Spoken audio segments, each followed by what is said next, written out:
So how to find a good and qualified therapist. Here are some tips for you as a beginner. First off, what makes a good therapist? Well, there's a lot of things that make a therapist good, but the things that come to mind are like they're kind, they're safe, they're compassionate, you feel heard, you feel connected, you feel like you can work together, aka they call you out appropriately, but in a way that is honoring to who you are and the type of way that you best receive criticism or critiques. You leave feeling empowered and like there's a path forward. Now, caveat, I will say when you first start going to therapy or coaching, you will likely feel worse after the first session or two. Why? Well, short answer is it's because you're actually giving yourself permission to acknowledge the things that have really sucked and to actually stop running away from your problems and to sit with him. So yeah, that's not fun and that sucks. So you're probably going to feel a little bit like crap after the first session or two, but that doesn't necessarily mean you're doing it wrong. In some sense, that means that you're kind of doing it right. So now that we've talked about what makes a good therapist, how can you find that good therapist? My favorite way that I encourage folks is to ask your friends, whether you post it on social media or you just ask a couple good friends who maybe you know have been in and out of therapy, but ask your friends and then ask, why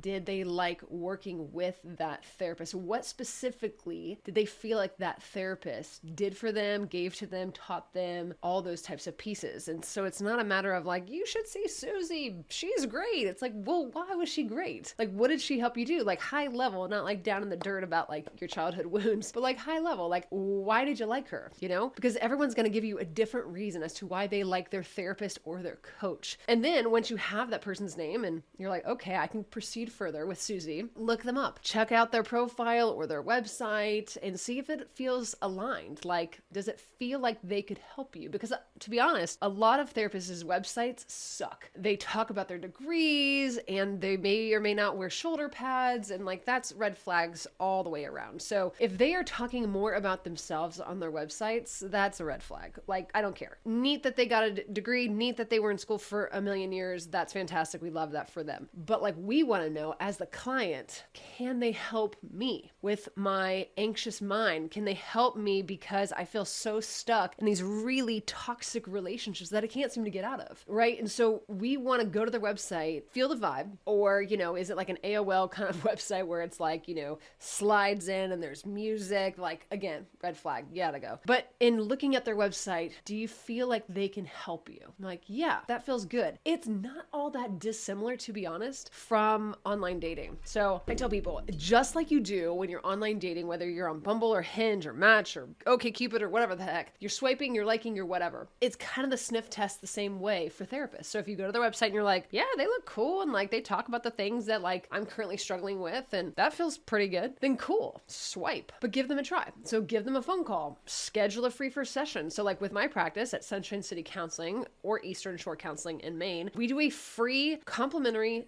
30-minute introductory session because we really want to make sure that you feel aligned with us and that we feel aligned with you, meaning that we know that we can help you, or if we can't, we refer you to someone else in our practice or outside of our practice. Because we take that super seriously, because all the data shows that 90% of the change that you're going to experience as a client and a person, 90% of that is determined based on how connected you feel to your therapist or your coach. So it's a really big deal. So again, so you go to the website, you're like, okay, I'm vibing, they feel cool, let me book a free session. Most therapists do a free 15-minute phone consult, whatever. Get that vibe going with that, because that's going to give you kind of a window into what is it like working with that therapist or that coach. Again, it's not all that different from online dating. So I want to be maybe the first to give you permission to try out a few, go on a few dates. Go check it out. So like, did you call them on the phone or did you go in person for that first free initial session? Did you enjoy it? Do you want to see them again? Did they make you feel heard and connected and seen and validated? And maybe they gave you some pointers and maybe they helped you feel like, okay, here's a path forward in terms of how we're going to work together. If so, proceed. Give it 1 or 2 paid sessions then to see, are they still able to help you? Do you feel really connected to them? Do you feel like they can help you? If not, again, permission granted to to bounce, not to ghost. That's kind of annoying on the provider side of things, but just like, hey, I just don't think this is working out. Whether you not want to have that conversation in person or over the email, whatever, just let them know. Like, hey, I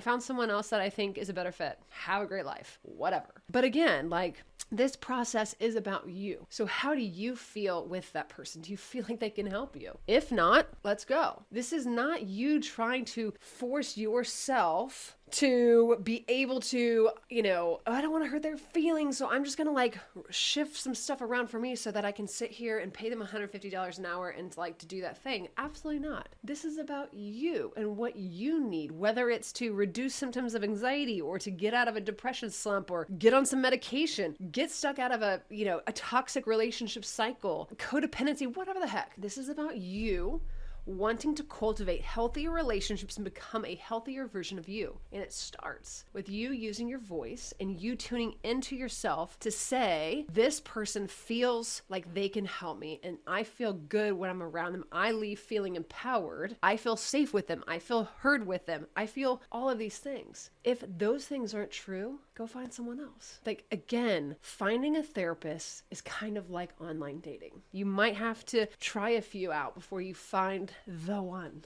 And that's cool. And when you do find someone that you do feel aligned with and connected to, go all in. Do the things, change, because not only are you changing your own circle of influence for yourself, but you're changing really people around you as well, because they're going to have to change in order to interact with you differently, because you now have a new set of boundaries. You have a new way of showing up because you have been working with a badass therapist who's calling you on your bullshit, taking names, and making you better all the for it. So I hope that this is helpful. If you have any other thoughts or comments as to what makes a good therapist, how to find a good therapist, drop them down below. I would love to hear your perspective. So until next time, see ya.